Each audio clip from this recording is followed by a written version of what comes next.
오늘 아침 우리에게 주시는 하나님의 말씀입니다.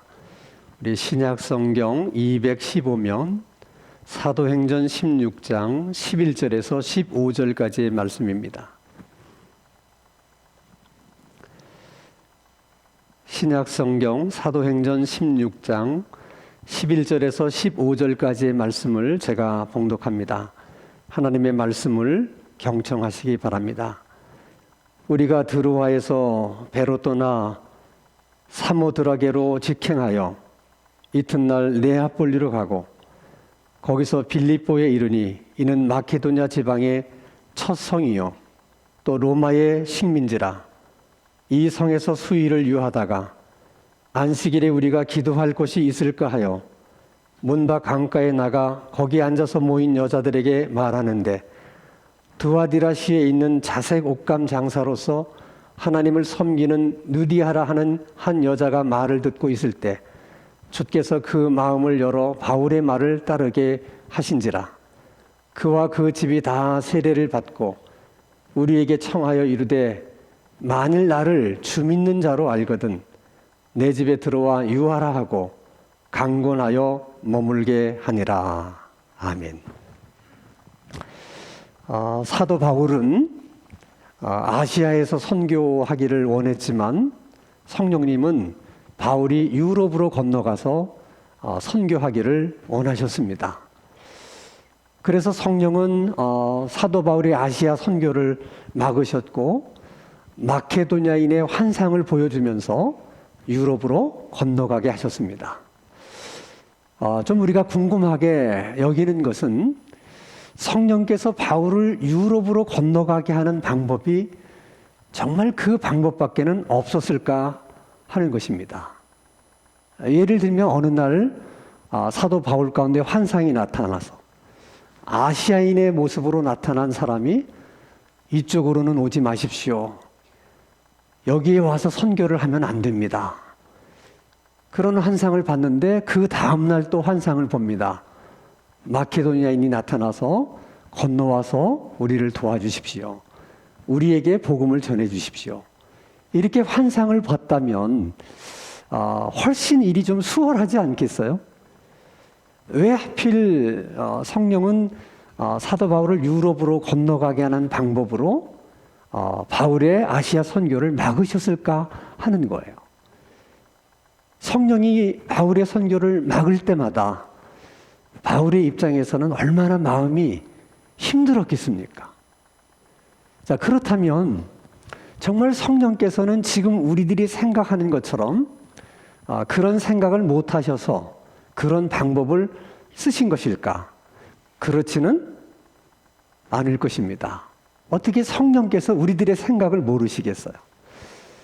성령님은 우리들의 생각을 다 알고 계시지만은 그래도 성령께서 하시는 방법이 우리들의 생각이나 우리들의 방법보다는 선교에 훨씬 더 유익하고 또 더 좋다고 생각했기 때문에 성령은 성령의 방법대로 하신 것입니다. 그러면 성령의 방법이 우리들의 방법보다 정말 더 유익하고 더 좋다고 하는 것은 어떤 이유에서일까? 여러분, 성령의 방법대로 했기 때문에 의사 누가가 2차 전도 여행에 합류할 수가 있었던 것입니다. 그리고 바로 그 누가가 사도행전을 기록할 수가 있었던 것입니다. 성령의 방법대로 했기 때문에 사도 바울도 성령께서 인도하시는 방법은 한 가지나 두 가지가 아니라 아주 다양한 방법으로 인도하시는구나 하는 사실을 새롭게 깨닫고 알게 되는 기회가 되었다는 것입니다. 자, 예를 들면 그날 이후로 사도 바울이 또 선교를 하다가 선교가 잘 안 된다든지 자꾸 가는 길이 막힌다든지 그럴 때는 어떤 생각이 들겠어요? 이번에도 성령께서 막으시는 것은 아닐까? 한 번쯤은 그런 생각을 할 수 있게 됐다는 것이죠. 또 어떤 면으로 보면 만약에 사도 바울에게 이런 경험이 없었다면 선교를 할 때마다 자꾸 막히고 힘들게 되면 짜증이 나잖아요. 그리고 내가 이렇게 열심히 선교하려고 하는데 성령님은 왜 나를 도와주지 않는가? 이런 생각을 할 수도 있고, 또 바울의 기질을 우리가 생각해 보면 그렇게 어려운 일이 자꾸 닥치게 되더라도 절대로 바울은 뒤로 물러설 사람이 아니에요. 어떻게든 앞으로 나가려고 노력을 했겠죠? 그러면 바울이 그렇게 하려고 노력하면 노력할수록 결국 성령님과 다투게 되는 것입니다. 이것은 여러분 선교에만 그런 것이 아니에요. 우리들이 늘 원하는 기도의 응답도 마찬가지입니다. 우리는 우리가 원하는 시간에 우리가 원하는 방법으로 하나님께서 기도 응답해 주시기를 원하세요. 그런데 하나님은 또 하나님 나름대로 하나님이 원하는 시간에 하나님의 방법으로 우리에게 기도 응답해 주시기를 원하십니다. 그것은 하나님의 원하는 시간에 하나님의 방법대로 응답해 주는 것이 우리들의 신앙생활에 유익하고 그것이 훨씬 더 좋기 때문에 그런 것이죠. 그래서 우리도 사도 바울처럼 하나님의 기도 응답은 아주 다양한 방법으로 응답하실 수 있구나 하는 사실을 인정하고 그런 것들을 배우는 것이 중요한 일이에요. 자, 중요한 사실은 바울이 마케도냐인의 환상을 보는 순간 성령님께서 나를 유럽으로 보내시는구나 하고 깨닫습니다. 그리고 깨닫는 순간 즉시 성령님의 뜻에 순종을 해요. 그게 중요한 거예요. 어찌 보면 당연한 일 같지만 그렇지 않습니다. 우리가 성령의 뜻이라고 깨달았을지라도 이것이 성령의 뜻이라는 것을 알았을지라도 순종하느냐 하지 않느냐 하는 것은 별개의 문제입니다. 알고도 순종하지 않는 사람 많고요. 깨달았어도 순종하지 않는 사람 많습니다. 그러면 사도 바울의 입장에서 한번 이렇게 생각했다고 생각해 보세요. 나는 어떤 일이 있어도 나는 아시아 선교를 포기할 수 없다. 누가 뭐라고 해도 나는 아시아의 선교를 내 선교의 사명이라고 생각하고 끝까지 사명을 완수할 것이다.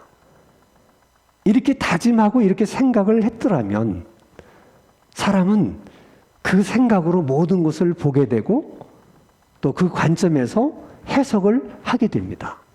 그러면 성령은 마케도냐인의 환상을 보여주실지라도 사도 바울은 그것을 아시아인의 환상으로 해석해 버릴 수가 있어요. 우리가 성령님의 인도하심에 순종하느냐, 순종하지 않느냐 하는 것이 그래서 중요한 거예요. 우리가 순종할 마음이 없으면 사람은 이상하게 순종할 수 없는 이유들을 찾아내고 순종할 수 없는 이유들을 만들어내고 또 논리도 만들어내는 것이 인간입니다. 예를 들면 자, 원숭이 엉덩이는 빨갛다. 빨간 건 사과고 사과는 맛있고 맛있는 건 바나나고 바나나는 길고 긴 건 기차고 기차는 빠르고 빠른 것은 비행기고 비행기는 높고 높은 것은 하늘이고 이 과정 속에 논리적으로 틀린 것은 하나도 없어요. 바나나가 맛있다는 게 틀립니까? 기차가 빠르다는 게 틀려요? 다 맞는 얘기입니다. 그러나 원숭이 엉덩이가 하늘처럼 푸를 수는 없잖아요.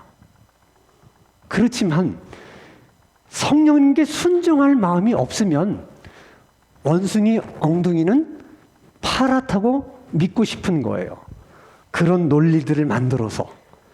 그리고 원숭이 엉덩이는 파랗다고 주장하고 또 우깁니다. 사람은 순종할 마음이 없으면 얼마든지 순종할 수 없는 이런 이유와 논리들을 만들어내는 거죠. 사도 바울의 일행이 이제 성령의 환상을 보고 유럽으로 건너갑니다. 건너가서 제일 먼저 도착한 땅이 빌립보 성이었어요. 성경은 그 빌립보에 대해서 두 가지로 설명을 합니다. 사도행전 16장 12절 말씀을 보면 거기서 빌립보에 이르니 빌립보는 마케도냐 지방의 첫 성이요. 이게 첫 번째 설명입니다. 빌립보라고 하는 것은 마케도냐 지방의 첫 성이다. 그리고 또 한 가지는 로마의 식민지다. 이렇게 두 가지로 설명합니다. 빌립보가 마케도냐 지방의 첫 성이라고 하는 의미는 마케도냐 땅으로 갔을 때 처음 만나게 되는 도시가 빌립보다. 그런 의미에서 첫 성이라는 의미로 해석할 수 있고요. 또는 마케도냐 지방에는 많은 도시들이 있는데 많은 성들이 있는데 그 중에서 빌립보 성이 가장 중요한 성이다. 그런 의미에서 첫 성이다. 이렇게 또 해석할 수도 있습니다. 그리고 빌립보라고 하는 것은 역사적으로 굉장히 중요한 사건이 있었던 것입니다. 우리가 잘 아는 로마의 황제 시저를 암살한 브루투스하고 안토니우스가 황제 자리를 놓고 옥타비니우스하고 황제 자리를 놓고 그 빌립보에서 아주 큰 혈투를 벌입니다. 그래서 결국은 옥타비누스가 승리를 해요.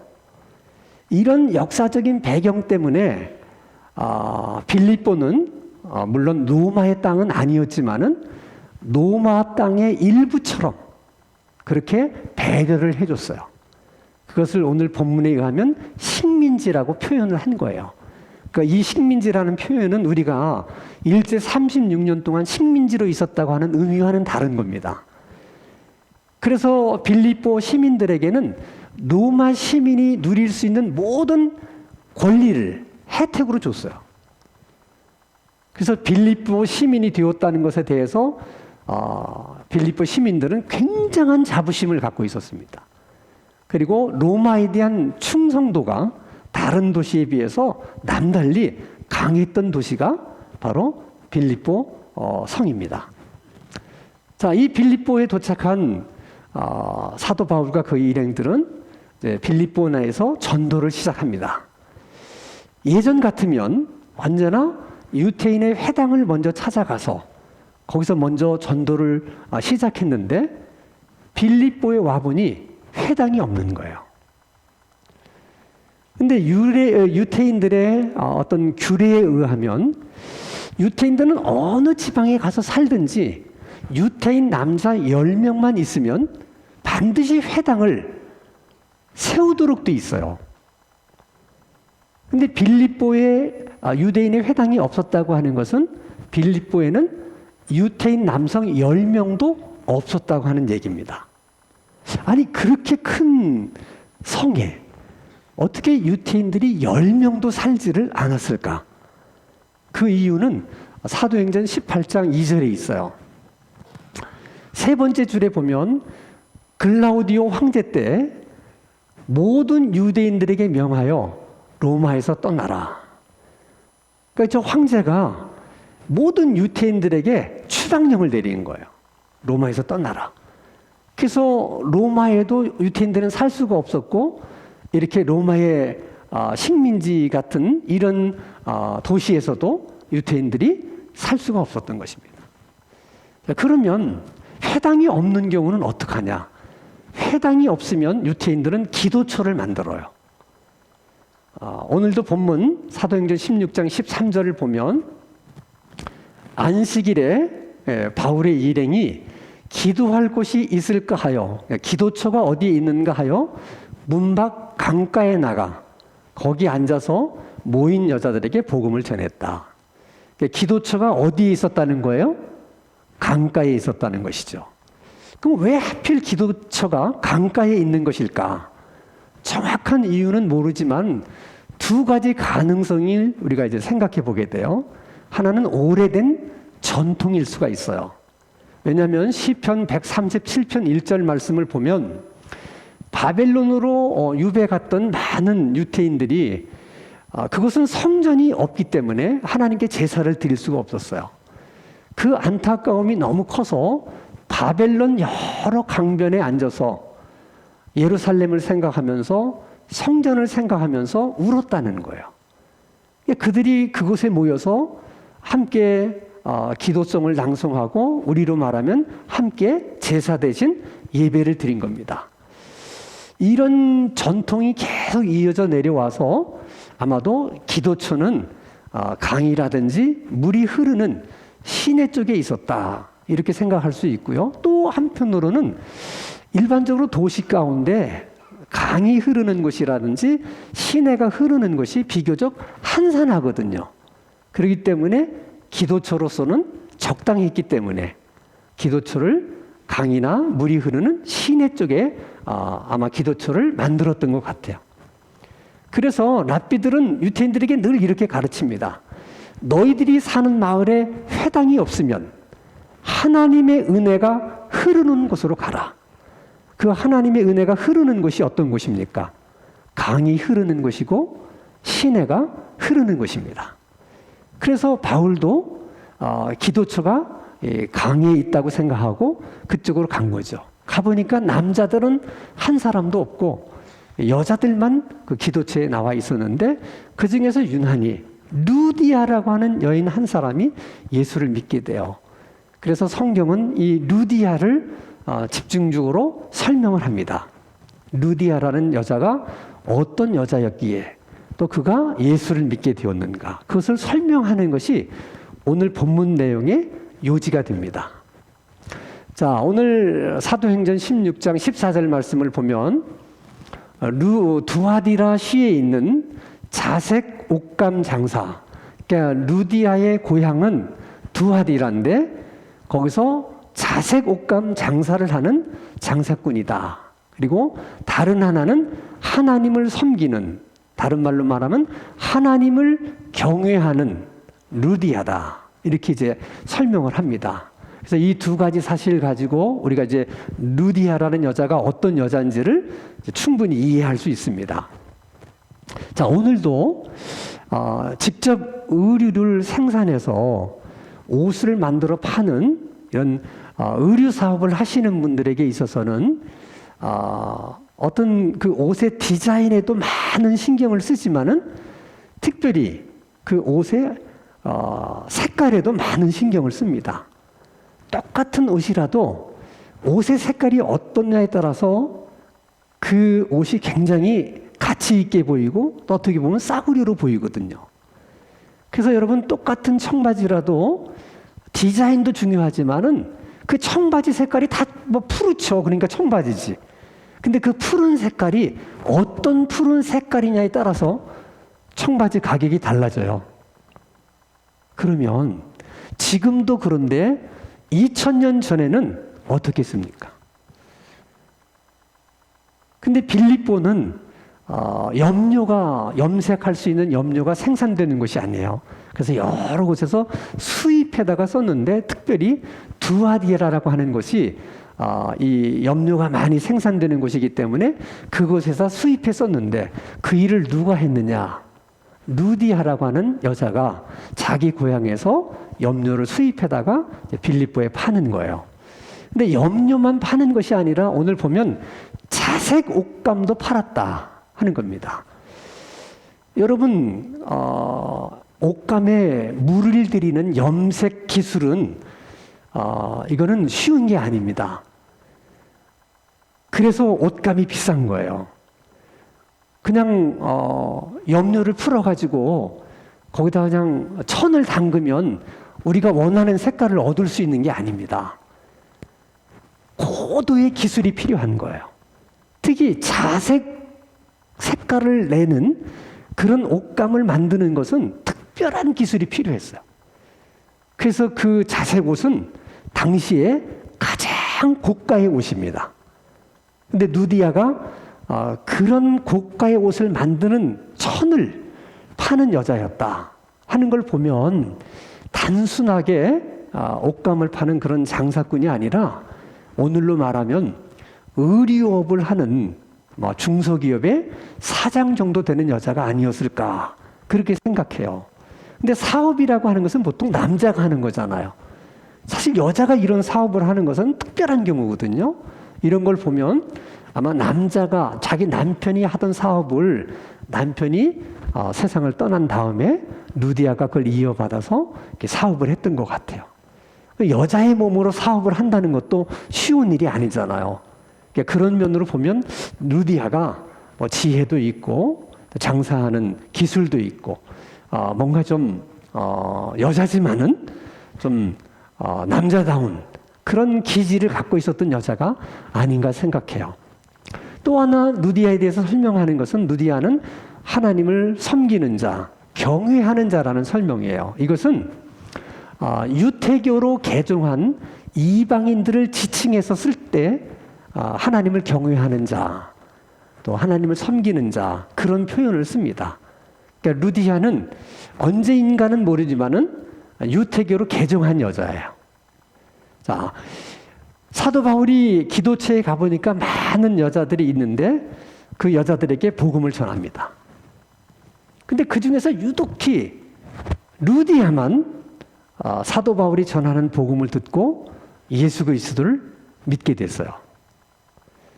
그래서 성경은 이 여인을 자세하게 이렇게 소개하면서 어떻게 이 여인만 복음을 듣고 예수를 믿게 되었는지도 또 설명을 합니다. 자, 다시 한번 사도행전 16장 14절 말씀을 보면 제일 마지막 부분이 중요해요. 루디아라고 하는 한 여자가 바울의 복음 전하는 것을 듣고 있을 때 주님께서 루디아의 마음을 열어 바울의 말을 따르게 했다. 루디아의 마음을 열어 복음을 듣게 하고 또 그 복음을 믿게 했다 하는 것입니다. 이게 대단히 중요한 거예요. 복음이라고 하는 사건은 하나님이 만들어 놓은 사건이기 때문에 절대로 인간의 이성이나 지적 능력으로는 이해할 수 없습니다. 하나님이 만든 사건이거든요. 그래서 복음이라고 하는 것은 반드시 성령께서 그 사람의 마음 문을 열어주셔야만 복음이 깨달아지게 되고 그 복음을 믿게 되는 거예요. 그래서 이 부분에서 우리가 또 한 번 생각하는 겁니다. 선교는 바울이 하는 것이 아니고 성령이 하는 것이다. 선교는 사람이 하는 것이 아니고 성령이 하는 것이다. 보세요. 바울이 열심히 복음을 전했지만 거기에 있던 여자들이 다 예수를 믿은 게 아니에요. 성령께서 마음문을 열어준 루디아만 예수를 믿었어요. 아무리 사도 바울이 복음을 열심히 전하고 또 복음을 많이 전한다 하더라도 성령이 사람의 마음을 열어주지 않으면 소용이 없는 거예요. 그래서 선교는 누가 한다? 성령이 하는 거예요. 예수 믿게 하는 것을 누가 한다? 성령이 하는 거예요. 근데 문제는 성령님이 언제 마음 문을 열어줄지를 모르잖아요, 우리가. 그래서 우리가 다른 사람들에게 복음을 전할 때도 한두 번 복음을 전했다가 실망해서 복음 전하는 것을 그만두면 안 된다는 거예요. 왜냐하면 그 사람의 마음의 문을 성령이 언제 열어줄지를 모르니까. 그러니까 기회가 있을 때마다 계속 복음을 전해야 돼요. 그 어느 날 그 사람의 마음을 성령이 열어주시면 그날 복음을 받아들이고 예수님을 믿게 되는 거예요. 그건 오늘 우리들도 마찬가지예요. 우리가 말씀을 읽거나 말씀을 듣거나 할 때도 성령께서 우리 마음을 열어주셔야 말씀이 깨달아지고 말씀이 은혜가 되는 거예요. 근데 언제 성령께서 우리 마음을 열어줄지를 모르니까 주일 예배에 오는 것도 그러니까 빠지지 말고 계속 와야 돼. 언제 마음 문을 열어줄지 모르니까. 기도를 작정하고 새벽 기도를 나온다든지 수요 기도에 나올 때도 마찬가지예요. 할 수 있으면 빠지지 말고 계속 나와야 돼. 왜? 언제 성령께서 우리의 마음을 열어줄지를 모르기 때문이라는 거예요. 중요한 것은 많은 사람들이 복음을 들었지만은 루디아만 그 복음을 듣고 예수를 믿게 됩니다. 예수를 믿게 된 루디아에게는 큰 변화 두 가지가 생기게 됐어요. 자, 오늘 사도행전 16장 15절 말씀을 보면 첫째가 그와 그 집이 다 세례를 받고, 두 번째는 바울의 일행에게 간청해서 우리 집에 머물라, 우리 집에서 유숙해달라 하고 강권했다는 것입니다. 자, 첫 번째, 본인이 예수 믿고 난 다음에 가족들도 다 예수 믿게 했다는 거예요. 이게 여러분 당연한 일 같고 쉬운 일 같지만 절대 그렇지 않습니다. 많은 사람들의 생각 속에는 종교는 다 개개인의 자유니까, 아버지는 예수를 믿었지만 내가 이걸 뭐 자식 보고 너도 예수 믿으라 어떻게 강요하냐, 뭐 내가 예수 믿었지만 우리 아내에게 어떻게 교회 다녀라 이렇게 강요할 수 있느냐, 그건 각자의 몫이다 이렇게 생각하잖아요. 그렇게 생각하는 것은 그렇게 생각할 수밖에 없는 은혜만 받아서 그래요.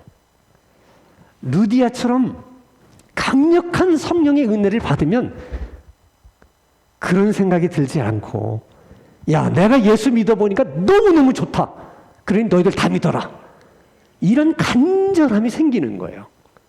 그래서 루디아가 온 가족을 다 세례받게 한 거예요. 그리고 두 번째는 은혜를 받으면 사람이 가만히 있질 못해요. 이게 하나님이 주시는 은혜의 가장 두드러진 특징이야. 우리들은 흔히 말씀을 듣고, 아유, 목사님 오늘 은혜 받았습니다, 그 말은 그냥 오늘 말씀이 좋았습니다, 뭔가 뭐 제가 좀 새롭게 깨달은 것이 있게 됐습니다, 이제 뭐 그 정도의 표현이에요. 정말 우리가 은혜를 받으면 가만히 있을 수가 없어요. 하나님의 은혜는 그래요. 가만 있게 하질 못해요. 뭔가를 하도록 만들어요. 은혜를 받으면. 그게 은혜 받은 표시예요. 루디아도 복음을 듣고 이제 예수를 믿고 은혜를 받으니까 가만히 있을 수가 없는 거예요. 그래서 바울의 일행 보고 뭐라고 그러냐면, 우리 집에 머물러라, 우리 집에 와서 좀 유숙해라. 근데 그게 쉽지 않은 일은 바울 혼자라면 또 모르겠어요. 딸린 식구가 많잖아요. 바울, 신라, 디모데, 누가. 여러분 가정에 장정 4명이 유숙한다고 생각해봐. 하루 3끼 밥 해줘야지. 아니, 그리고 이 사람들이 언제 떠날지도 모르잖아. 절대 쉬운 일이 아니에요. 그런데 중요한 것은 루디아에게도 쉽지 않은 일일 수 있지만은 사도 바울의 입장에서도 그것은 쉽지 않을 수 있는 일이에요. 그래서 루디아가 지혜가 있어요. 뭐라고 얘기하냐면, 나를 주 믿는 사람이라고 여기거든, 정말 내가 예수 믿는 사람이라고 인정하거든, 우리 집에 머물라, 그렇게 얘기를 해요. 루디아가 그렇게 얘기하는 이유가 있어요. 루디아가 유태교로 개종했잖아요. 개종했기 때문에 루디아도 율법에 대해서 많이 알지는 못하더라도 그래서 조금 아는 게 있어요. 조금 아는 것 중에 하나가 뭐냐, 정통 유태인들은 이방인의 집에 들어가지 않는다는 것, 그리고 정통 유태인들은 여자 알기를 우습게 알아서 숫자에도 집어넣지 않는다는 것, 이걸 알기 때문에 그렇게 말하는 거죠. 근데 사실 이 사도 바울은 자기 입으로 이런 얘기했어요. 나는 바리새인 중에 바리새인이다. 그게 몸에 배어 있는 사람이거든요. 예수 믿고 나서 많이 달라지기는 했지만은 뭐 할례의 문제든 여자의 문제든 이것이 사도 바울에게는 하나같이 익숙한 건 아니에요. 너무 오랜 동안 바리새인으로서 몸에 배어 있는 것이 있으니까. 근데 이방인의 집에 들어가서 하루도 아니고 오랜 동안 머문다는 거 쉽지 않아요. 그것도 여자 혼자 사는 집에 들어가서 머문다는 거 쉽지 않아요. 근데 바울은 자신의 그런 생각, 또 어떤 유태교의 전통, 그런 것보다는 성령님의 인도하심에 순종한다고 하는 것에 더 많은 마음을 둔 거예요. 선교는 결국 성령님이 하신다. 루디아의 마음문을 열어서 루디아로 하여금 복음을 받아들이고 예수 믿게 한 사람이 누구냐? 성령이다. 그러니까 난 성령의 인도를 무조건 따라야 된다. 그래서 그 집에 머무는 거예요. 놀라운 것은 루디아의 집에 오랫동안 머물면서 거기서 계속 복음을 전하고 또 말씀을 가르치다 보니까 어느 날 루디아의 집이 빌립보 교회가 된 거예요. 이럴 때는 아멘 좀 하셔야 돼. 유럽의 최초의 교회가 된 거예요. 그리고 루디아는 유럽에 뿌려진 최초의 복음의 열매가 됐어요. 뿐만 아니라 여성으로서 최초로, 기독교 역사상 최초로 교회의 지도자가 됩니다. 여러분, 지금도 여자 장로 되는 거 어렵잖아요.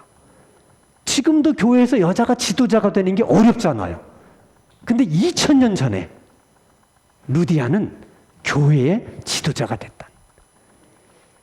루디아가 자기 집이 교회가 될 것을 알고서 그렇게 했겠습니까? 그렇진 않았을 거예요. 그냥 자기가 받은 은혜가 너무 감사해서 그저 복음을 전하는 주의 종들을 섬기고 대접한다고 했는데 그런 결과가 찾아오게 된 거예요. 이건 루디아의 입장에서 보면 정말 가문의 영광이야. 그런 영광이 어디 있겠어요? 그래서 우리가 이런 말씀을 보면서 우리도 좀 이런 기도를 드려봤으면 좋겠다, 그런 생각이 들어요. 하나님, 우리가 말씀을 읽을 때나 또 말씀을 들을 때 우리 마음 문을 열어주셔서 말씀을 깨닫게 해주시고 은혜를 베풀어 주십시오. 우리가 은혜를 받은 대로, 우리가 은혜를 받은 만큼 주님을 섬기고 교회를 섬기고 이웃을 섬길 때 루디아의 열매 같은 그런 열매가 우리 섬김을 통해서 우리에게도 맺혀지게 해 주시옵소서. 우리가 정말 그런 마음으로 기도할 때 그런 은혜의 역사가 있게 될 줄로 주님의 이름으로 축원합니다. 거룩하신 아버지 하나님, 이는 힘으로 되지 아니하고 능력으로 되지 아니하고 오직 나의 영으로 되느니라. 이 말씀을 늘 마음에 품고 성령의 임재를 사모하고 성령의 인도를 기다리며 성령님께 순종하는 우리들의 신앙생활이 되게 하여 주시옵소서. 말씀을 들을 때나 말씀을 읽을 때나 우리 마음 문을 열어주셔서 말씀을 깨닫는 은혜를 주시고 받은 은혜만큼 우리들의 믿음이 성장할 수 있게 하시고 은혜를 받은 만큼 섬기고 베푸는 우리들의 신앙생활 되게 하여 주시옵소서. 예수 그리스도 이름으로 기도하옵나이다. 아멘.